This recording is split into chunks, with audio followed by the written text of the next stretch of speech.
सत्याची साथ, जनतेचा आवाज, आपला तत्काल ॲक्शन न्यूज.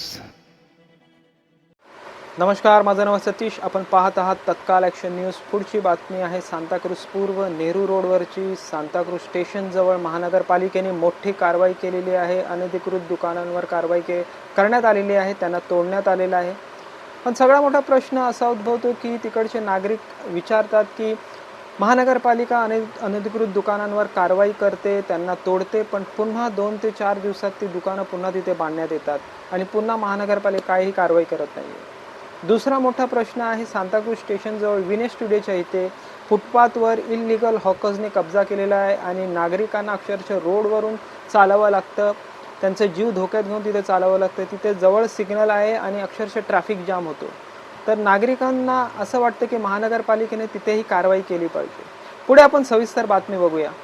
सांताक्रूज पूर्व नेहरू रोडवर स्टेशनजवळ ही कारवाई करण्यात आलेली आहे.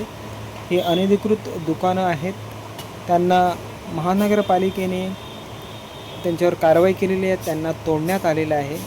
हा पूर्ण जो नेहरू रोडचा पट्टा आहे वाकोला सिग्नलपर्यंत तिथे पूर्ण कारवाई करण्यात आलेली आहे.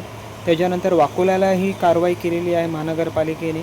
आणि इथे हा नेहरू रोडवर जी अनधिकृत दुकानं होती त्यांच्यावर त्वरित ॲक्शन घेण्यात आलेलं आहे महानगरपालिकेने. बघा, तोडण्याचं काम सुरू आहे, या व्हिडिओमध्ये तुम्ही बघत आहात. पण सगळ्यात मोठा प्रश्न इकडचे नागरिक असे विचारतात, ह्या कारवाया भरपूर झालेल्या आहेत, ह्याच्यापूर्वीही अशा कारवाया झालेल्या आहेत, पण या कारवायानंतर काय होतं? या कारवाया झाल्यानंतर पुन्हा त्याच जागेवर तो मालक दुकान उभारतो.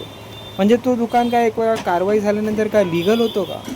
ह्याच्यावर महानगरपालिकेवर लय मोठा प्रश्नचिन्ह उद्भवतो. आणि ह्याच्या अगोदर कित्येक वर्षापासून ते अनधिकृत दुकानं तिथे होती, ती कशी तिथे होती ह्याच्यावरही नागरिकांना एक प्रश्न पडलेला आहे की ह्याच्या अगोदर महानगरपालिकेने काही कारवाई का केली नाही? ह्यांच्या पाठी कोण होतं जो ह्यांना रोखत होतं? आता ही दुकानं तोडण्यात आलेली आहेत. हे सांताक्रूज स्टेशनजवळचं परिसर आहे. महानगरपालिकेचे अधिकारी कागदपत्र वगैरे चेक करत आहेत. पण ही आता कारवाई होते.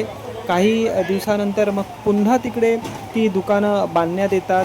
मग हा एक लय मोठा प्रश्नचिन्ह आहे की परत काय महानगरपालिका त्यांना परवानगी देते का तिकडे दुकानं बांधण्याची? परत पुन्हा कारवाई का नाही होत? सतत कारवाई का नाही होत?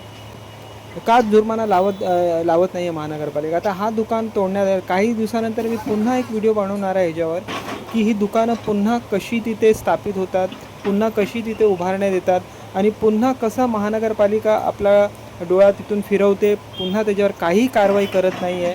आत्ता कारवाई तात्पुरता ही चालत राहील, त्याच्यानंतर मग काही दिवसांनी पुन्हा ती दुकानं तिकडे तुम्हाला दिसतील. आणि दुसरा एक मोठा प्रश्न असा आहे की या स्टेशनजवळचे जे फुटपाथ आहे त्याच्यावर अक्षरशः इल्लीगल हॉकर्सनी कब्जा केलेला आहे.